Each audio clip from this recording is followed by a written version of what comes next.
Кээ бир адамдар туура эмес түшүнүп алган түшүнүктөрдөн жаш кезинде динден кабары жок адамдардан угуп алган, көрүп алган ушул нерседен бир таасирин көрүп чын эле окшойт деп ишенип алгандар бар. Жана айрым чала молдолор дагы билбей туруп мунун да кайсы бир деңгээлде таасири бар деп айтып жибергендери бар экен, таркалып кеткен интернетте. Аллах сактасын.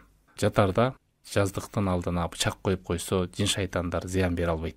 Жин шайтан эмнеге бычакты койгондо зыян бербей коет? Себеби адамдын ишенимин, Аллах болгон үмүтүн, коркуусун урдап алды. Адам жатканда Аллахтан үмүт кылып, зикир кылып, Аллахтан коргоо тилебестен бычакты коюп коюу бул ушул ишеними, таянуусу бычакка таянып калган болот. Себеби бул бычак менен жиндерге, шайтандарга адам бычак менен коргоно албайт. Кол менен сезип кармай турган нерсе менен жин шайтандарга адам зыян бере албайт.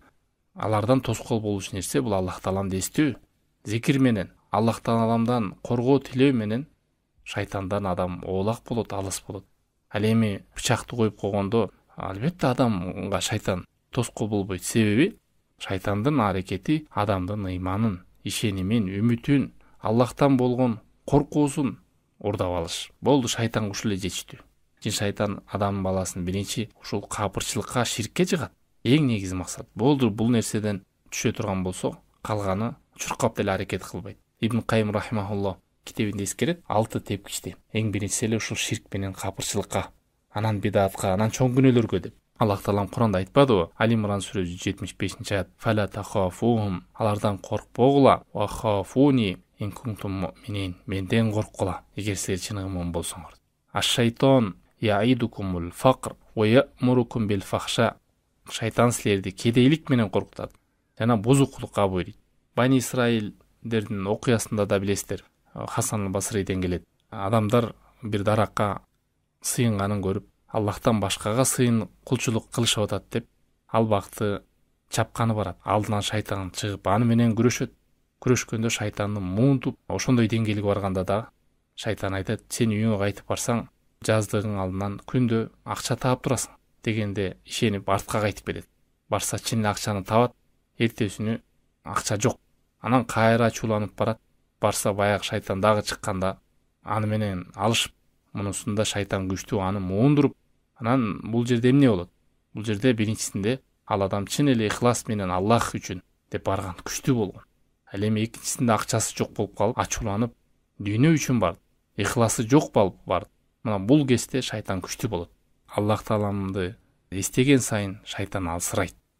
Пайгамбар саллаллаху алейхи вассаламдын хадистеринин биринде, Абу Давудда келген сахабалардын бири Пайгамбар саллаллаху алейхи вассалам өңөрүп, кулап кетип, куруган шайтан, өлгөн шайтан, бактысыз шайтан деген сыяктуу сөз сүйлөйт. Пайгамбар саллаллаху алейхи вассалам айтат: "Же налат алгыр шайтан" деген сыяктуу сөз. Андай кылып айтпагын дейт.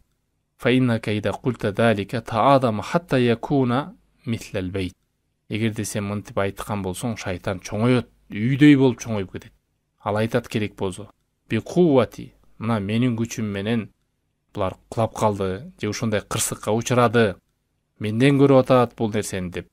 Бул ар бир болгон нерсе Аллахтын буйругу менен го. Пайгамбар саллаллаху алейхи вассалам эмне деп үйрөттү? Бисмиллахи деп. Аллахтын аты менен бул болгон нерсенин баары Аллахтын буйругу менен болот. Эгер Аллахтын атын эскерген болсоң, фа иннака ида култа залика тасагара хатта якуна мисла зубаб. Эгерде ушундай сөздү айткан болсоң, Аллахтын аты менен деп, шайтан ушундай кичирейип кетет, керек болсо кадимки чымындай болуп калат көлөмү деген. Ушундай туугандар. Анан жанагы кур сөз, жаздыктын алдына темир коюп алсаң, темирден шайтан, жиндер коркот, мындай теңдей деген. Коркпойт, ал жин шайтандар сүйүнөт. Адамдын жүрөгү Аллахка байланбай, ошентип темирге, бир бычакка байланып калды. Бычак менен болду, кечинде жатарда аятыл күрсүн окуп жат, ихласты, фалакты, насты окуп жат, кечки уктардагы зикирлерди окуп жат. Алхамдулилля, пайгамбар саллаллаху алейхи вассаламдан көргөзгөн ушундай. Бычак кой, тигини кой, таш кой, темир кой деп келген эмес. Шайтандын максаты адамды Аллахтан корккондой бирөөдөн коркуу, Аллахка үмүт кылгандай бирөөдөн үмүт кылуу. Адамдын жүрөгү Аллахка байланбай, ушул бычакка байланып, муну көргөн шайтан сүйүнөт, жин сүйүнөт. Жин шайтандардын дагы негизги максаты ишенимин урдоо. Ошол үчүн сыйкырда, көз ачыктыкта, жиндер менен контактка барууда эң биринчи ушундай бузук иштерге буйруйт адамдын ыйманын урдап. адамды капырчылыкка үндөйт, капырчылык иштерди жасоого чакырат. Мына ушулорго нерсеге макул болсо анан аларга кызмат кылат капыр жиндер. Эч кандай мунун тиешеси жок антип бычак коюп койсоң деп. Ал кездерде бычак коюп баласы тынч уктап калса, жин шайтан тийбей койду. Себеби жин шайтан сүйүнөт бул нерсени көрүп. Ошондой ишенимди Аллахка байлабай, бычакка байлап койгондугун колдойт, аны сүйүнүп. Адам балдарынын деле тарыхта карасак, ширкке чакырууда биринчи сүрөттөр менен баштаганда, бул ата бабаңар өлүп калды, эстелик тургузгула, ушуларды эстөө менен Аллахты эстейсиңер деп, анан эстелик тургузуп, кийинки келген коомдогу адамдар ушуларды эстеп биздин ата баба турчу эле деп, анан ушинтип аларды эстейбиз деп сыйынып кетти, ортомчу кылып. Шайтандын деми, планы ушундай узун. Аллах сактасын.